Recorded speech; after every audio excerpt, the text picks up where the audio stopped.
संरक्षण मंत्रालयाचं बजेट 50,000 कोटींनी वाढवलं जाण्याची शक्यता. आगामी पावसाळी अधिवेशनामध्ये पुरवणी मागण्यांद्वारे त्याची पूर्तता होऊ शकते. यंदा संरक्षण खात्यासाठी 6,81,000 कोटी रुपये देण्यात आल्याची माहिती. भारत लवकरच हाफिज सईद, मसूद अझर, दाऊद सारख्या मोठ्या मोस्ट वॉन्टेडची यादी पाकला सोपवणार. दोन्ही देशांमध्ये संबंध सुधारावेत असं वाटत असेल तर विश्वसनीयता सिद्ध करायची, मग दहशतवादी द्या, भारताचं पाकला आव्हान. ऑपरेशन सिंदूरमध्ये भारतानं पाकिस्तानचे 600 ड्रोन्स हाणून पाडल्याची सूत्रांची माहिती. 8 आणि 9 तारखेच्या रात्री पाकिस्ताननं हवाई हद्दीचा केला होता भंग. पाकिस्ताननं पश्चिमेकडच्या सीमेवर 1000हून अधिकच्या तोफा केल्या होत्या तैनात. 750 छोट्या आणि मध्यम पल्ल्यांच्या क्षेपणास्त्र ठेवली होती सज्ज. हे पाहून भारताकडून रातोरात हवाई संरक्षण यंत्रणा सक्रिय करून पाकला प्रत्युत्तर. खासदार शशी थरूर यांच्या नावावर काँग्रेसकडून फुली. परदेशात जाणाऱ्या खासदारांच्या सर्वपक्षीय शिष्टमंडळातून वगळलं. सरकारनं जाहीर केलेल्या यादीमध्ये थरूर यांचं नाव काँग्रेसच्या यादीत, मात्र थरूर यांच्या ऐवजी इतर चौघांची नावं. शशी थरूर यांच्याकडून मोदींची अनेकदा स्तुती. ऑपरेशन सिंदूर हे नाव निवडल्याबद्दल केलं होतं कौतुक. त्यामुळे थरूर यांचं नाव शिष्टमंडळाच्या यादीतून वगळल्याच्या चर्चा. पक्षांनी शिष्टमंडळातले खासदार निवडू नये, सरकारची सूचना. सरकारमधल्या सूत्रांची एबीपी माझाला माहिती. देशाचं प्रतिनिधित्व करायचंय, सरकारच खासदार ठरवेल. काँग्रेसनं ठरवलेली नावं नाकारली जाण्याची शक्यता. अटारी वाघा बॉर्डर सध्या बंद आहे, पण भारतानं अफगाणिस्तानच्या मालासाठी काल ही बॉर्डर खुली केली. सुकामेवा घेऊन आलेले 160 ट्रक विशेष बाब म्हणून भारतात येऊ दिले. पाकिस्तानातून येणारे खजूर आणि सुकामेवा यूएई मार्गे भारतात येत असल्याचा संशय. केंद्र सरकारकडून पाकिस्तानातून तिसऱ्या देशांच्या माध्यमातून भारतात येणाऱ्या सर्व वस्तू मालावर बंदी घालण्यास सुरुवात. पहलगाम हल्ल्यानंतर पूरस्थिती पूर्ववत होण्यासाठी सुरुवात. मोठ्या संख्येनं पर्यटक गुलमर्गमध्ये. एका दिवसात सुमारे 500 पर्यटकांचा गुलमर्ग गोंडोलातून प्रवास. दहशतवादी संबंधांवरून जम्मू काश्मीरमध्ये पोलीस, सीआरपीएफ आणि एसआयची संयुक्त छापेमारी. गंदरबल आणि गुजरालबलमध्ये छापेमारी, तर दहशतवाद्यांचा स्लीपर सेल मॉड्यूल उघडकीस. शांतता प्रस्तावावर चर्चा करण्याची वेळ आली आहे. जम्मू काश्मीरच्या माजी मुख्यमंत्री महबूबा मुफ्तींचा पाकच्या सुरात सूर. मात्र शांततेने चर्चा करण्याची वेळ आता गेली आहे. भाजपचा मुफ्तींवर हल्ला.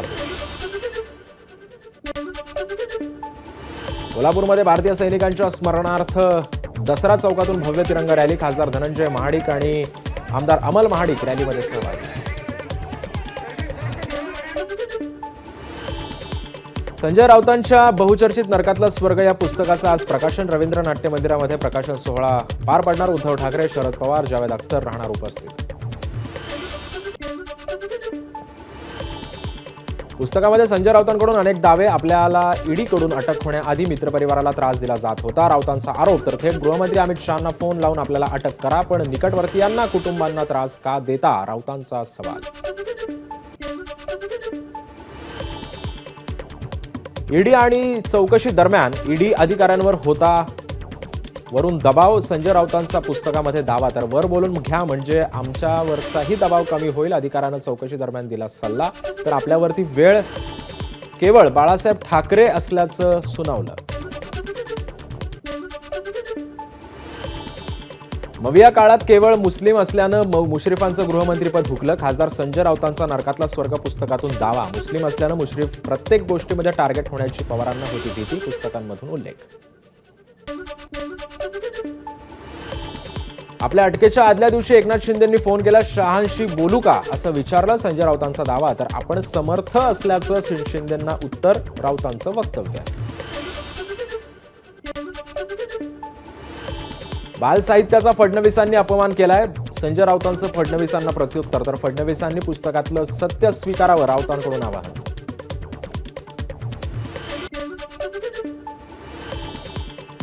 अमित शहा दिल्लीमध्ये आल्यावरच भाजप शिवसेनेमधली दरी पडायला सुरुवात झाली. संजय राऊतांचा दावा. शिवसेना आपला जुना मित्र आहे असं म्हणत जेटलींनी शहांना समजावण्याचा प्रयत्न केला. राऊतांचा दावा. संजय राऊत पाकिस्तान सारखे गुन्हे करतात आणि व्हिक्टिम कार्ड खेळतात. मनसेचे मुंबई अध्यक्ष संदीप देशपांडेंची टीका. तर राऊत स्वातंत्र्य सैनिक म्हणून नव्हे तर घोटाळ्याच्या आरोपाखाली तुरुंगात गेले होते. संदीप देशपांडेंचा टोला.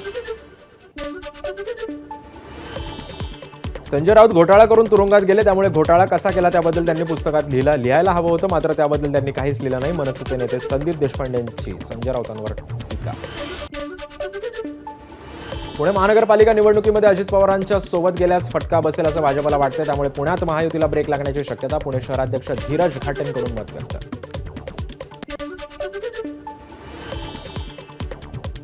मुख्यमंत्री देवेंद्र फडणवीसांकडून पुण्यामध्ये 105 नगरसेवक जिंकून आणण्याचं टार्गेट. पुणे महानगरपालिकेमध्ये एकूण 166 जागा असून 2017ला भाजपनं 100 जागा जिंकल्याचा उल्लेख. स्थानिक स्वराज्य संस्थांच्या निवडणुका 2 टप्प्यात होण्याची शक्यता. पहिल्या टप्प्यामध्ये जिल्हा परिषद आणि 5व्या पंचायत समित्या, तर दुसऱ्या टप्प्यामध्ये महानगरपालिका निवडणुका होण्याचा अंदाज. ऑक्टोबरमधल्या दिवाळीनंतरच निवडणुका होण्याची शक्यता. एक देश एक निवडणूक विधेयकाच्या समितीचे सदस्य महाराष्ट्राच्या दौऱ्यावर. 3 दिवसीय महाराष्ट्र दौऱ्यामध्ये आज विविध विभागातील अधिकाऱ्यांच्या भेटीगाठी घेणार. सोमवारी राज्यातील प्रमुख पक्षांच्या नेत्यांशी देखील करणार चर्चा. राष्ट्रवादी शरदचंद्र पवार पक्षामध्ये बैठकांचं सत्र सुरू. 27 मे रोजी सर्व आजी माजी आमदार खासदारांची बैठक. जयंत पाटील यांच्या उपस्थितीमध्ये बैठक पार पडणार. पक्ष विलिनीकरणाच्या चर्चा राजकीय वर्तुळात जोर धरत असल्यानं बैठकांना विशेष महत्त्व. मातृदिनानिमित्त पुण्यामध्ये अजित पवारांच्या उपस्थितीमध्ये मातृनाम प्रथम सोहळा. विद्यार्थी आणि पालकांकडून अजित पवारांचा सन्मान. कार्यक्रमाला अभिनेता संकर्षण कराडेचीही उपस्थिती. मराठा समाजाला 10% आरक्षण देण्याचा राज्य सरकारचा निर्णय. त्याला आव्हान देणाऱ्या याचिकांवर नव्यानं सुनावणी. सरन्यायाधीशांच्या अध्यक्षतेखाली विशेष पूर्णपीठ स्थापन. लवकरच सुनावणी होणार. पिंपरी चिंचवडमधील 36 बंगले जमीनदोस्त होणार. इंद्रायणी नदीच्या पूर्वरेषेमध्ये असलेले बंगले उभारल्यानं सर्वोच्च न्यायालयाचे कारवाईचे आदेश. मुंबईतील 134 इमारती धोकादायक. सर्वाधिक धोकादायक इमारती गोरेगाव वांद्रे पश्चिमेमध्ये. या इमारती रिकाम्या करून पाडण्याचं पालिकेसमोर मोठं आव्हान. मुंबई विमानतळाला पुन्हा धमकी. मुंबई विमानतळ पोलिसांच्या ईमेल आयडीवर धमकीचा मेल. अफजल गुरु आणि स्वॅकू शंकराला अन्यायकारक फाशी दिल्याचा आरोप. तुळजापूर ड्रग्ज प्रकरणातील आणखी एक आरोपीला अटक. माजी पंचायत समिती उपसभापती शरद जमदाडेला कामठा त्याच्या मूळ गावातून अटक. दरम्यान या प्रकरणात अद्याप 20 आरोपी आहेत फरार. वाशिम महापालिकेच्या घंटागाड्यांवरती कंत्राटी वाहनं चालकांचं 2 महिन्यांचं वेतन थकलं. त्यामुळे कामगारांकडून काम बंदची हाक. कचरा व्यवस्थापनाचा प्रश्न गंभीर होण्याची देखील दाट शक्यता आहे.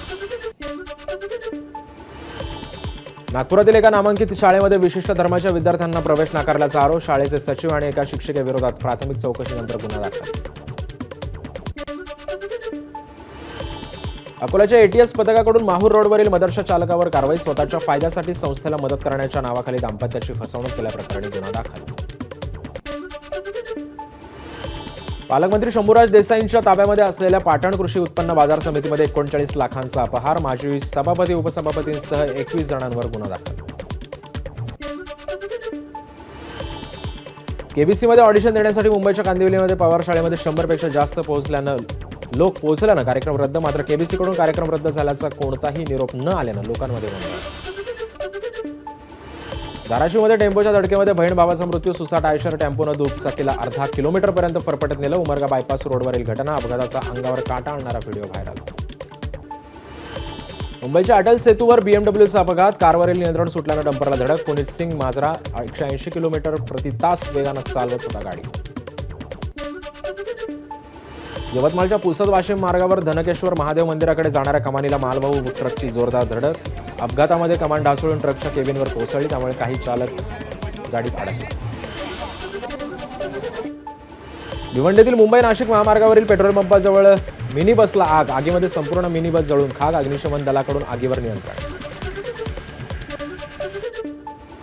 वाशिममधील शिरपूर जैन बस स्थानक परिसरामध्ये घराला आग. घरामध्ये कोणीही राहत नसल्याने जीवितहानी नाही. आगीमध्ये सभोवताईचे दुकान जळाल्यानं मोठं नुकसान. पुण्यातील अप्पर इंदिरानगर परिसरामध्ये कोयता गँगचा हैदोस. टोळक्यांकडून कोयते नाचवत गाड्यांची तोडफोड करत परिसरामध्ये दहशत माजवण्याचा प्रयत्न. बिबवेवाडी पोलिसांकडून 8 जणांना अटक. पुणे आयसिस मॉड्यूल प्रकरणी एनआयएची मोठी कारवाई. 2 आरोपींना इंडोनेशियातून अटक करून भारतामध्ये आणलं. लियाकत खान आणि अब्दुल फैजाज शेख अटक केलेल्या संशयित दहशतवाद्यांची नावं. तलावामध्ये जनावर धुवायला गेलेला 15 वर्षीय मुलगा पाण्याचा अंदाज न आल्यानं बुडाला. गोंदियाच्या खमारी गावातील घटना. शोधकार्य मात्र अद्याप सुरू.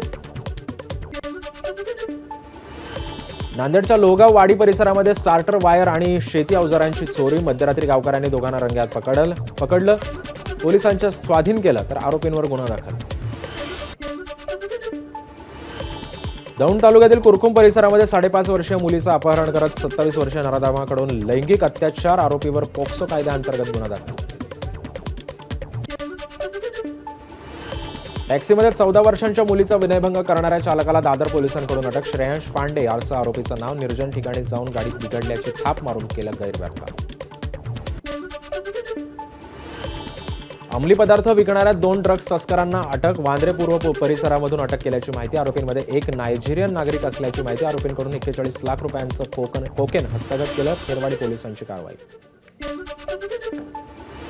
हार्बर मार्गावरती उद्या वडाळा ते मानखुर्द दरम्यान अप आणि डाऊन मार्गावर मेगा ब्लॉक. सकाळी 11 ते संध्याकाळी 4 वाजेपर्यंत मेगा ब्लॉक असणार. या काळामध्ये लोकल सेवा बंद राहणार. प्रवाशांना ट्रान्स हार्बरवरून प्रवासाची मुभा. पश्चिम रेल्वेवर आज रात्रकालीन ब्लॉक. वसई रोड ते भाईंदर दरम्यान मध्यरात्री 12:30 ते रविवारी पहाटे 4 वाजेपर्यंत मेगा ब्लॉक. ब्लॉक काळामध्ये धीम्या लोकल जलद मार्गावर वळवण्यात येणार. मध्य रेल्वेच्या ठाणे आणि कल्याण स्थानकादरम्यान अप आणि डाऊन जलद मार्गावर उद्या मेगा ब्लॉक. सकाळी 10:40 पासून दुपारी 3:40 ब्लॉक असणार. ठाण्यातील मेट्रोच्या कामांमुळे वाहतुकीमध्ये बदल. नितीन कंपनी उड्डाणपूल बंद केल्यानं येथील वाहतूक स्लीप रोडनं नितीन जंक्शन, कॅडबरी जंक्शन आणि कापूरबावाडी वरून पुढे जाईल. वाहतूक शाखेचे पोलीस उपायुक्त पंकज शिरसाट यांची माहिती.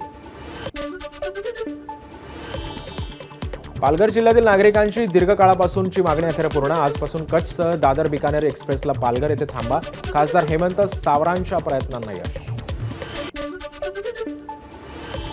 तुळजाभवानी मंदिरातील निःशुल्क व्हीआयपी दर्शन सेवा बंद. दर्शन पास घोटाळ्याच्या आरोपांनंतर निर्णय. लवकरच नवं धोरण जाहीर होणार. तोपर्यंत व्हीआयपी दर्शनासाठी 200 ते 500 रुपये मोजावे लागणार.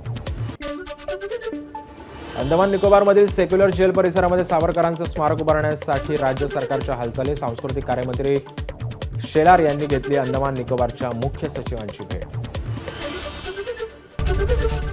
एबीपी माझा, उघडा डोळे बघा नीट.